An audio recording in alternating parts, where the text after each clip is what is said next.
Konvoi rakyat Arab menuju Gaza, ribuan orang tantang pengepungan Israel.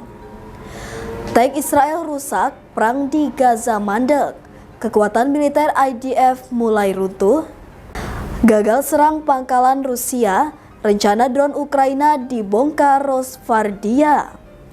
Rusia akan serang Dnipropetrovsk, medan baru, perang makin dekat ke jantung Ukraina. Halo sahabat pojok, minggu ini kita akan menyajikan berita-berita terupdate, aktual dan berbagi informasi menarik lainnya selama sepekan. Bersama saya Hesti Handayani di program Resum Pojok Negeri Media.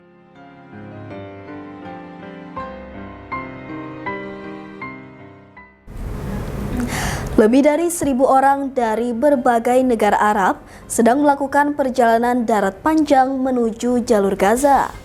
Konvoi Sumut, simbol ketangguhan, bergerak menembus wilayah Libya menuju Mesir, menantang pengepungan brutal Israel. Konvoi bantuan ini terdiri dari 12 bus dan 100 mobil pribadi. Berangkat dari Tunis, ibu kota Tunisia, pada Senin 9 Juni 2025. Berikut informasi selengkapnya. Peserta berasal dari Tunisia, Aljazair, Maroko, Mauritania, hingga Libya. Mereka bukan tentara, mereka adalah dokter, pengacara, aktivis, dan diplomat. Warga sipil yang tak tahan melihat penderitaan di Gaza. Saat memasuki Libya, mereka disambut rakyat dan aparat. Penduduk lokal memberi mereka makanan, air, dan bantuan logistik. Muhammad Amin Binor, koordinator medis konvoi. Kami melintasi beberapa kota Libya dan sekarang dekat Al-Zawiyah, 51 km dari Tripoli. Dukungan rakyat luar biasa. Momentum konvoi ini makin kuat. Mereka bukan sekadar pengantar bantuan, tetapi simbol perlawanan sipil lintas negara. Target konvoi adalah kota Rafah, pintu masuk utama ke Gaza dari sisi Mesir, namun ke Gaza. Akibatnya, badan-badan PBB memperingatkan, kelaparan massal bisa segera terjadi bagi 2,4 juta penduduk Gaza. Upaya lain untuk mengirim bantuan lewat laut juga dihalangi. Senin lalu, kapal Medlin berbendera Inggris, apa yang mereka sebut sebagai genosida modern.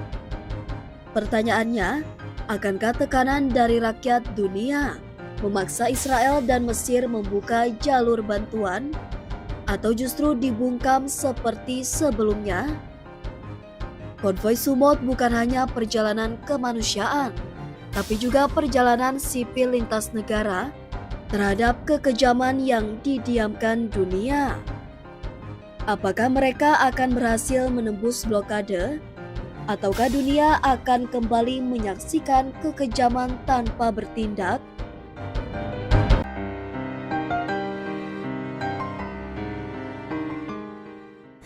Perkembangan besar di medan perang Gaza, di mana militer Israel atau IDF tengah menghadapi krisis peralatan tempur yang sangat serius. Tank-tank mereka rusak, suku cadang menipis, bahkan senjata bisa memicu kebakaran sendiri. Apakah ini tanda bahwa militer paling ditakuti di Timur Tengah kini sedang mengalami keruntuhan perlahan? Mari kita bahas secara utuh, berikut informasi selengkapnya.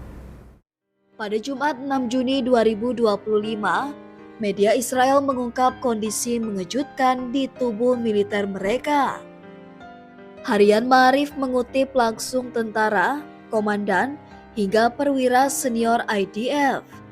Mereka semua mengeluhkan kegagalan teknis dan logistik serius dalam operasi militer di Gaza. Contohnya, Brigade Lapis Baja ke-7 melaporkan krisis suku cadang tank. Komponen vital seperti mesin, rel tank, dan sistem kontrol nyaris habis. Suku cadang pengganti tidak tersedia. Dalam salah satu insiden baru-baru ini, sebuah meriam tank dari Brigade Givati mengalami overheat atau terlalu panas. Akibatnya, terjadi kebakaran besar di lingkungan Jabalia, Gaza Utara. Truk pemadam dikirim, namun ketika api padam dan konvoi kembali, mereka disergap oleh pejuang Hamas yang menanam bom rakitan. Hasilnya tragis, 3 tentara Israel tewas, 2 lainnya luka berat. Semua dimulai dari kegagalan teknis pada tank.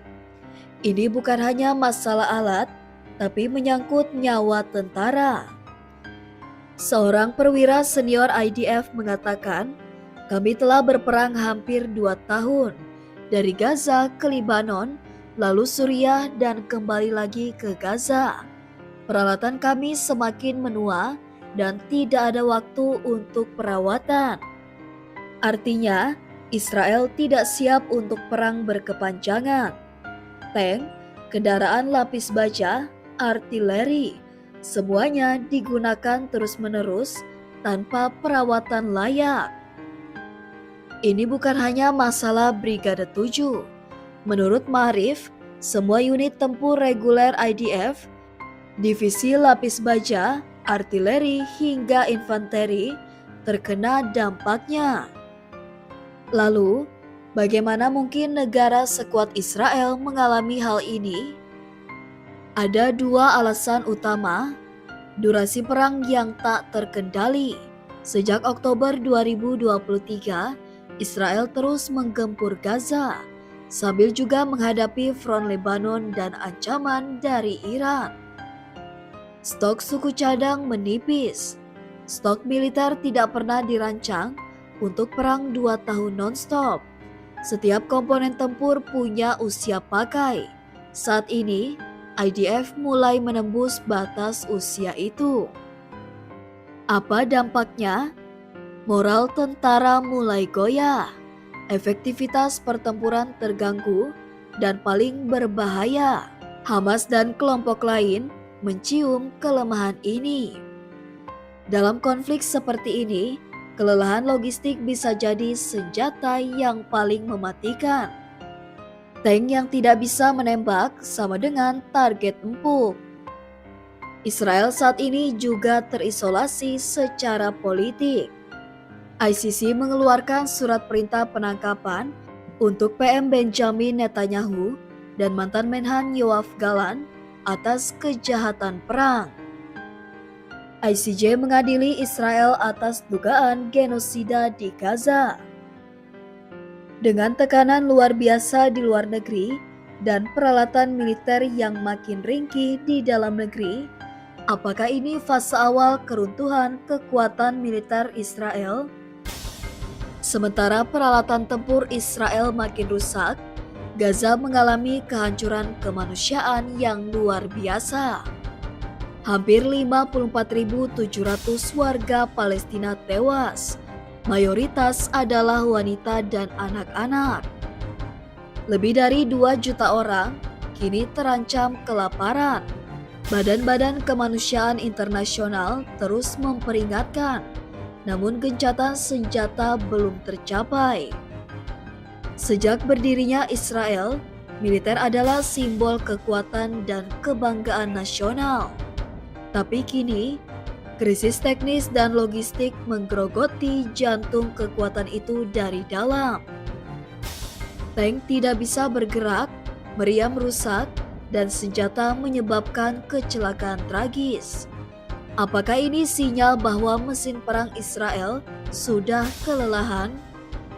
Apakah Hamas dan kelompok perlawanan lain akan memanfaatkan celah ini untuk memukul balik? Situasi di Gaza bukan hanya soal kekuatan versus kelemahan. Ini juga tentang ketahanan, logistik, dan siapa yang mampu bertahan lebih lama. Bagaimana pendapatmu? Apakah Israel masih sanggup melanjutkan operasi di Gaza dengan kondisi peralatan yang rusak parah? Tulis pendapatmu di kolom komentar. Jangan lupa like dan subscribe agar tak ketinggalan analisis mendalam lainnya dari zona konflik dunia.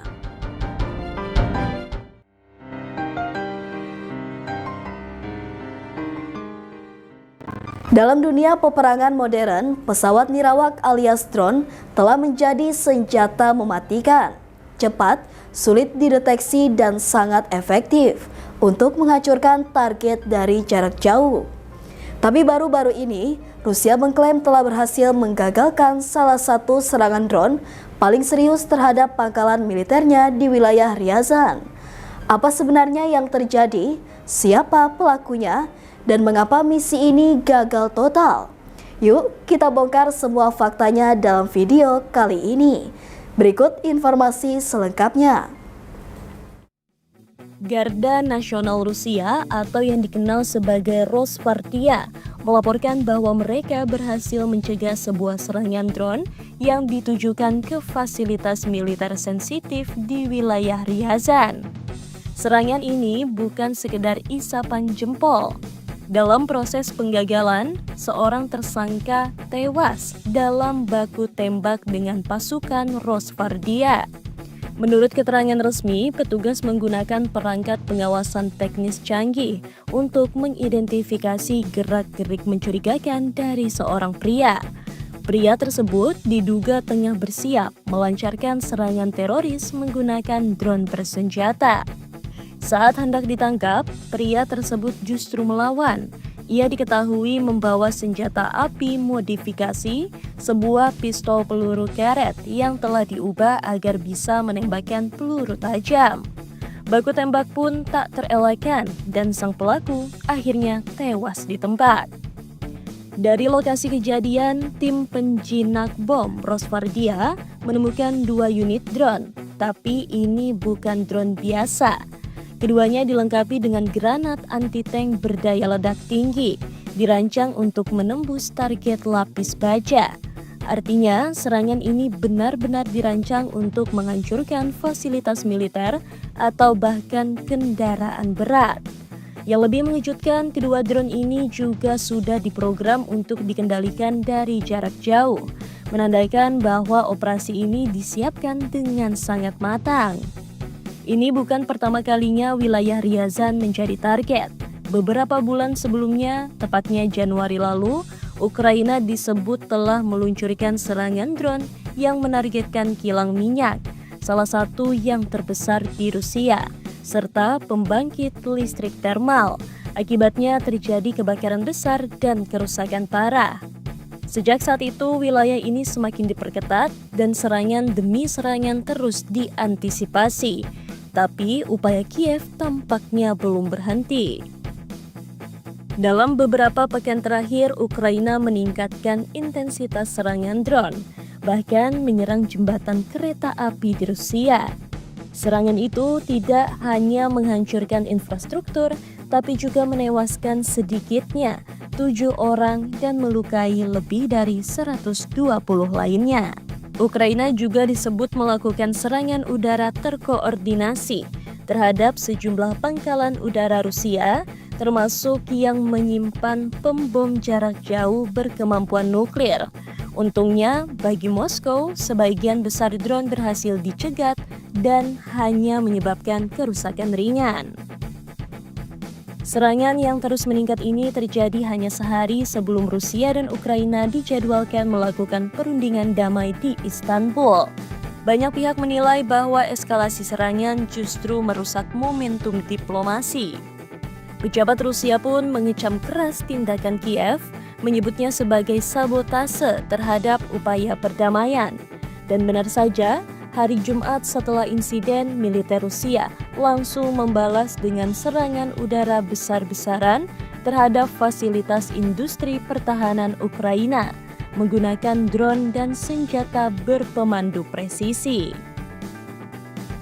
Tak hanya Moskow yang bereaksi keras, Presiden Amerika Serikat Donald Trump yang kembali tampil di hadapan media mengatakan bahwa ia tidak menyetujui eskalasi yang dilakukan Ukraina.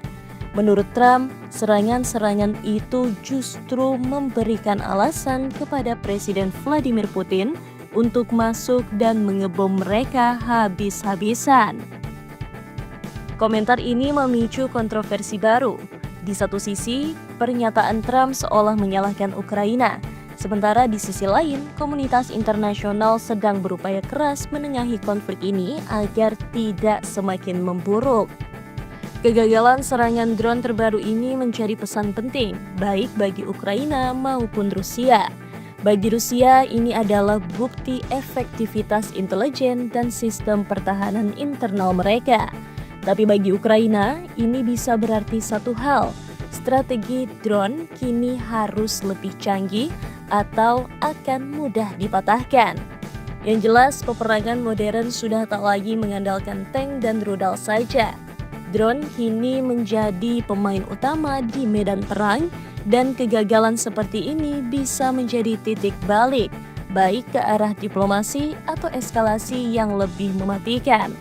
Apakah kita sedang melihat babak baru dari konflik Rusia-Ukraina yang semakin brutal? Ataukah masih ada harapan diplomasi di tengah asap mesiu?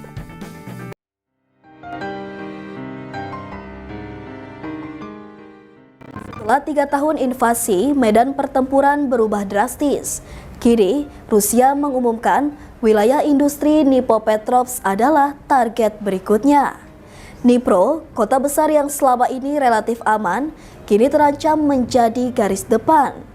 Apa artinya ini bagi Ukraina dan dunia? Berikut informasi selengkapnya.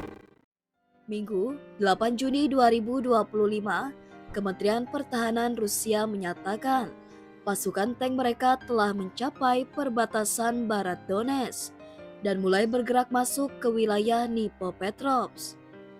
Ini adalah pertama kalinya sejak awal invasi, Rusia mengklaim siap menyerbu wilayah industri utama Ukraina yang tidak termasuk 5 wilayah yang mereka akui secara resmi.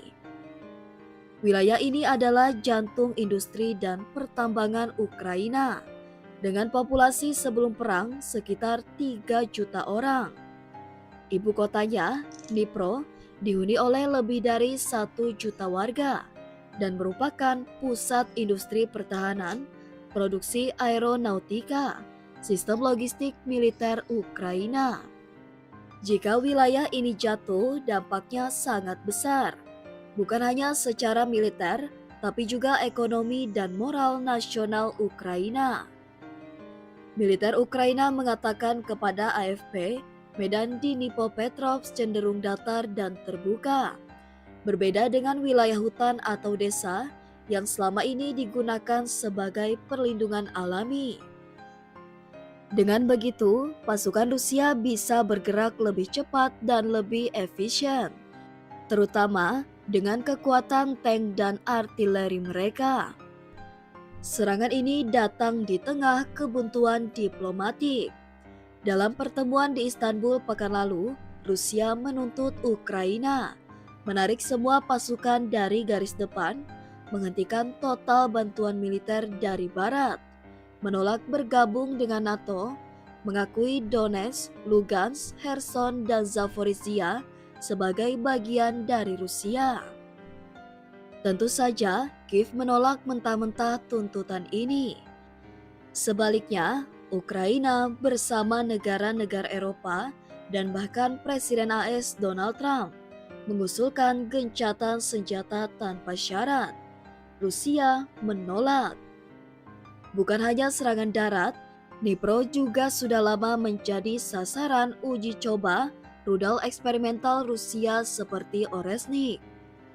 Pada akhir 2024, Moskow mengklaim berhasil menghancurkan fasilitas produksi aeronautika di Dnipro.